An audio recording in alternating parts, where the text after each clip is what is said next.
While shepherds kept their watching o'er silent flocks by night, behold, throughout the heavens there shone a holy light.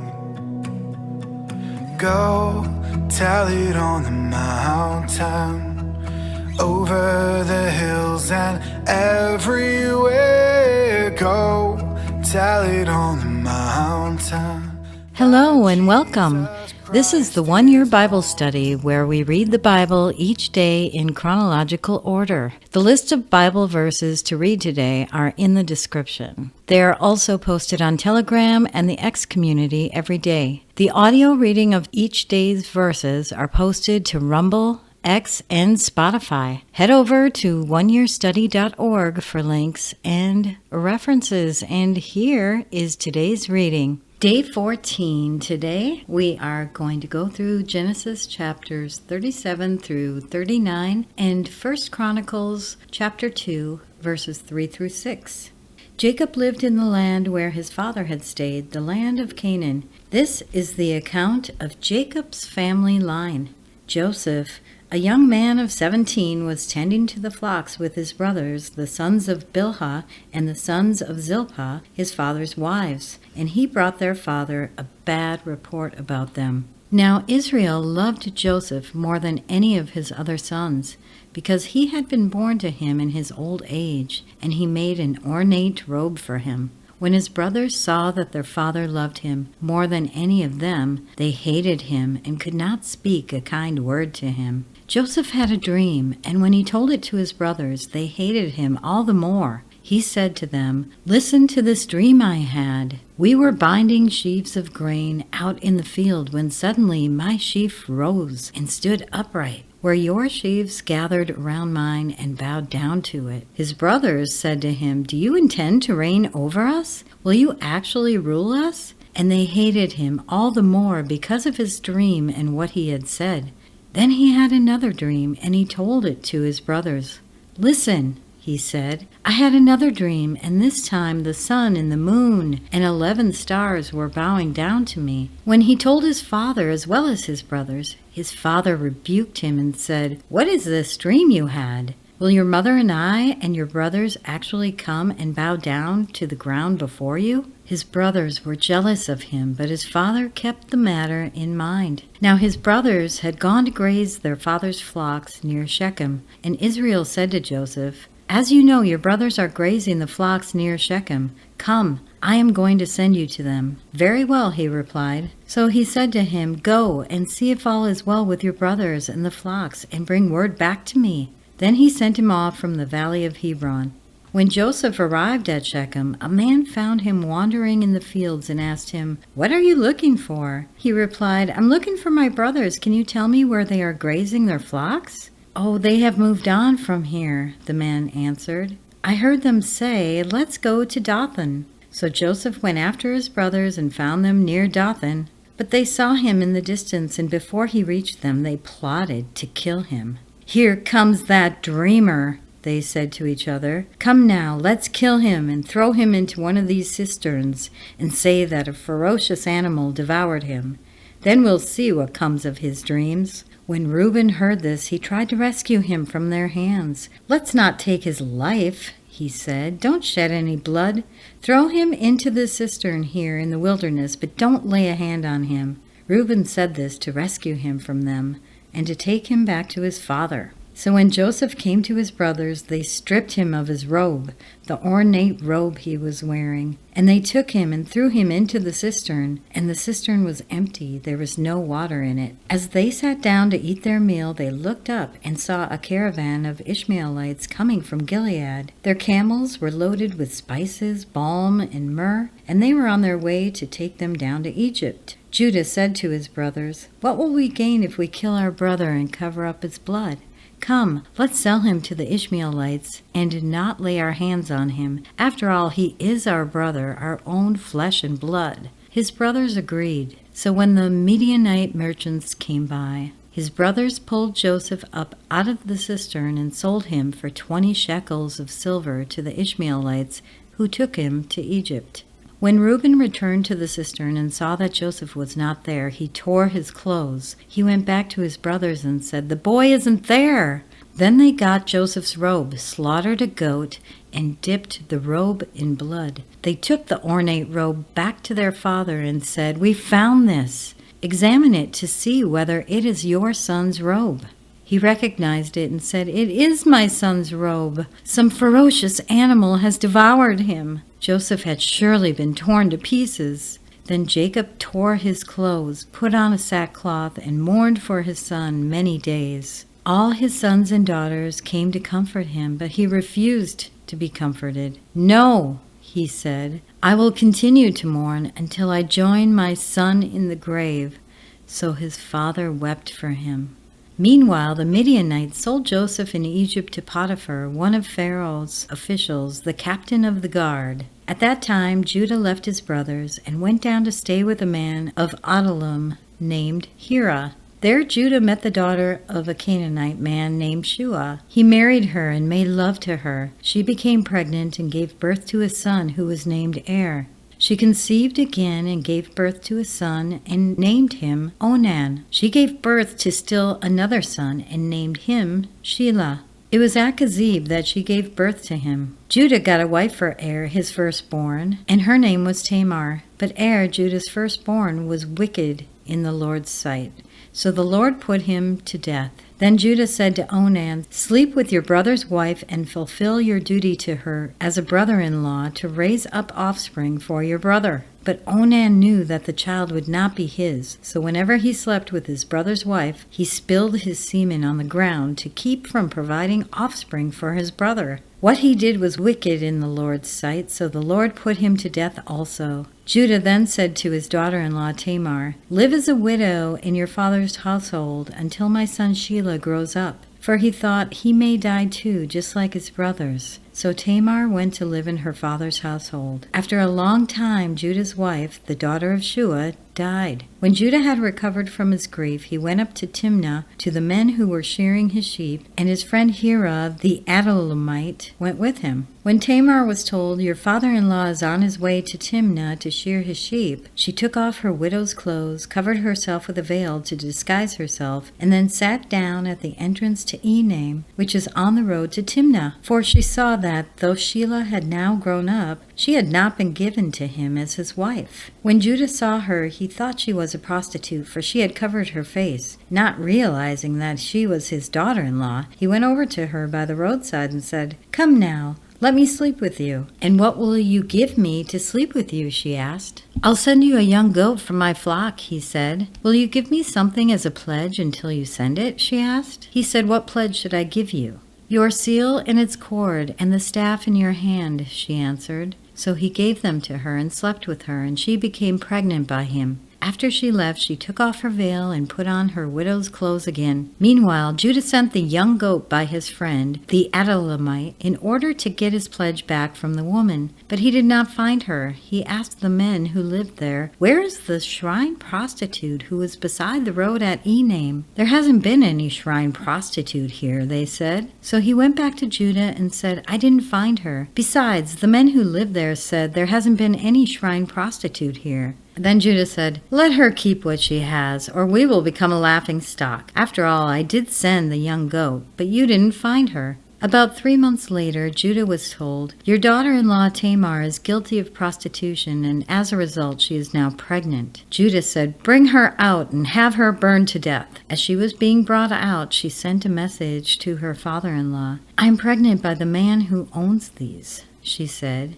And she added, "See if you recognize whose seal and cord and staff these are." Judah recognized them and said, "She is more righteous than I, since I wouldn't give her to my son Shelah." And he did not sleep with her again. When the time came for her to give birth, there were twin boys in her womb. As she was giving birth, one of them put out his hand. So the midwife took a scarlet thread and tied it around his wrist and said, "This one came out first." But when he drew back his hand, his brother came out, and she said, "So this is how you have broken out?" And he was named Perez. And then his brother, who had the scarlet thread on his wrist, came out, and he was named Zerah. Now we'll go to 1 Chronicles chapter 2, verses 3 through 6. The sons of Judah, Er, Onan, and Shelah. These three were born to him by a Canaanite woman, the daughter of Shua. Er, Judah's firstborn, was wicked in the Lord's sight, so the Lord put him to death. Judah's daughter-in-law, Tamar, bore Perez and Zerah to Judah. He had 5 sons in all.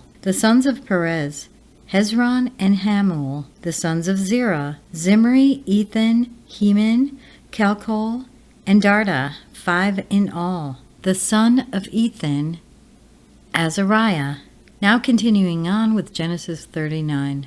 Now Joseph had been taken down to Egypt. Potiphar, an Egyptian who was one of the Pharaoh's officials, the captain of the guard, bought him from the Ishmaelites who had taken him there.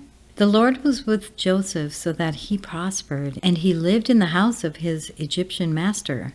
When his master saw that the Lord was with him, and that the Lord gave him success in everything he did, Joseph found favor in his eyes and became his attendant. Potiphar put him in charge of his household, and he entrusted to his care everything he owned. From the time he put him in charge of his household and all that he owned, the Lord blessed the household of the Egyptian because of Joseph. The blessing of the Lord was on everything Potiphar had, both in the house and in the field. So Potiphar left everything he had in Joseph's care with Joseph in charge. He did not concern himself with anything except the food he ate. Now Joseph was well built and handsome. And after a while his master's wife took notice of Joseph and said, "Come to bed with me." But he refused. "With me in charge," he told her, "my master doesn't concern himself with anything in the house. Everything he owns he has entrusted to my care. No one is greater in this house than I am. My master has withheld nothing from me except you, because you are his wife. How then could I do such a wicked thing and sin against God?" And though she spoke to Joseph day after day, he refused to go to bed with her or even be with her. One day he went into the house to attend to his duties, and none of the household servants were inside. She caught him by his cloak and said, "Come to bed with me." But he left his cloak in her hand and ran out of the house. When she saw that he had left his cloak in her hand and had run out of the house, she called her household servants. "Look," she said to them, "this Hebrew has been brought to us to make sport of us. He came in here to sleep with me, but I screamed. When he heard me scream for help, he left his cloak beside me and ran out of the house." She kept his cloak beside her until his master came home. Then she told him the story. "That Hebrew slave you brought to us came to me to make sport of me, but as soon as I screamed for help, he left his cloak beside me and ran out of the house." When his master heard the story his wife told him, saying, "This is how your slave treated me," he burned with anger. Joseph's master took him and put him in prison, the place where the king's prisoners were confined. But while Joseph was in the prison, the Lord was with him. He showed him kindness and granted him favor in the eyes of the prison warden. So the warden put Joseph in charge of all those held in the prison, and he was made responsible for all that was done there. The warden paid no attention to anything under Joseph's care, because the Lord was with Joseph and gave him success in whatever he did. And that concludes today's reading. If you have thoughts to share or questions to ask, we do fellowship in Telegram and on the X community for the Chronological Bible Study. You can find links to those in the description. I really encourage everyone to ask questions. Don't hold back. No question is silly or stupid, and we're all learning. We're learning together. We want to help each other. We want to build up that fellowship. Thank you so much for listening to today's reading, and we will be back tomorrow with our next one. Have a blessed day, my friends. While shepherds kept their watching over silent flocks by night, behold, throughout the heavens there shone a holy light. Go tell it on the mountain, over the hills and everywhere. Go tell it on the mountain that Jesus Christ is born.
Where can I turn now?